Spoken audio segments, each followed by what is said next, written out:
Hello friends, I am Dr. Shweta and you're watching my channel Ayurveda Ayurveda. In the last video we have learned about the interstitial implantation of the embryo. Today we will learn about the placental development. That is, in this video we will learn the development of villi. I request you all to subscribe my channel and like the video. So as we know, after the interstitial implantation, the embryo will get embedded within the decidua. So this is the decidua and this part is chorionic villi and this is the uterine cavity.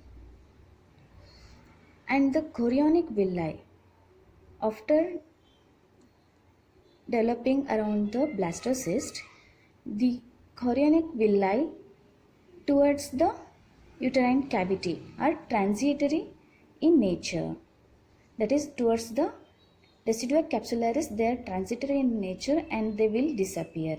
And the part where the chorionic villi will remain is termed as chorionic frondosum. The part where the chorionic villi will remain is called chorionic frondosum, and the part where the chorionic villi will disappear, that part is called as chorionic leaf. The part where the chorionic villi disappear, and this is the uterine cavity, the cavity of the uterus,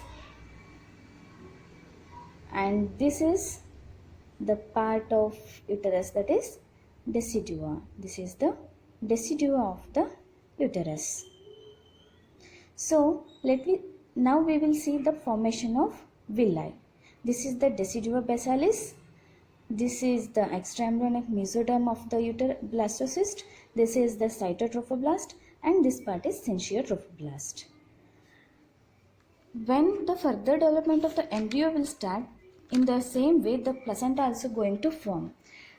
During that period, the cytotrophoblast will start to invade within the syncytotrophoblast to form lacunar space, and the cells of cytotrophoblast start to lose their membrane and there will be formation of space. And when we take the cross section, it will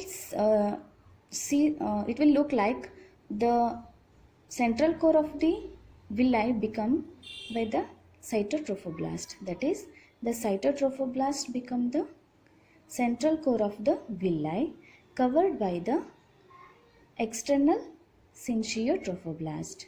As the cytotrophoblast invade within the syncytotrophoblast, when we took cross section, it look cytotrophoblast will be core and covered by the syncytotrophoblast and covered by maternal blood. In the secondary villi, after the formation of primary villi, in the secondary villi, the extraembryonic mesoderm, which was the innermost layer, will start to invade within the cytotrophoblast. It starts to invade within the cytotrophoblast, and then when we took the cross section of this villi, that is this secondary villi, there will be the internal core, as means the extraembryonic mesoderm, which is invaded within the cytotrophoblast, will become the core of the villi. That is, it will be in the middle of the villi, covered by middle layer will be the cytotrophoblast. Cytotrophoblast will be the middle layer of the villi, and this extraembryonic membrane will be the core, and the outer layer will be syncytotrophoblast. Syncytotrophoblast will be the outermost layer of the villi, and the space is covered with the maternal blood. This is about the formation of secondary villi. After the formation of secondary villi, there will be development of the blood vessels within the extraembryonic mesoderm.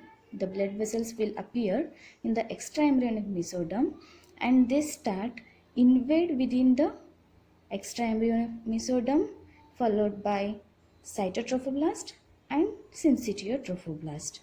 So after this tertiary villi formation, when we take the cross section, there will be core of blood vessels, means The blood vessels will be the core of the villi. There will be core of blood vessels covered by extraembryonic mesoderm, later cytotrophoblast, and the last one, that is the outermost layer, will be the syncytial trophoblast, and the space is covered with the maternal blood. So this is the tertiary villi, and this is about the formation of primary villi, secondary villi, and tertiary villi of the placenta.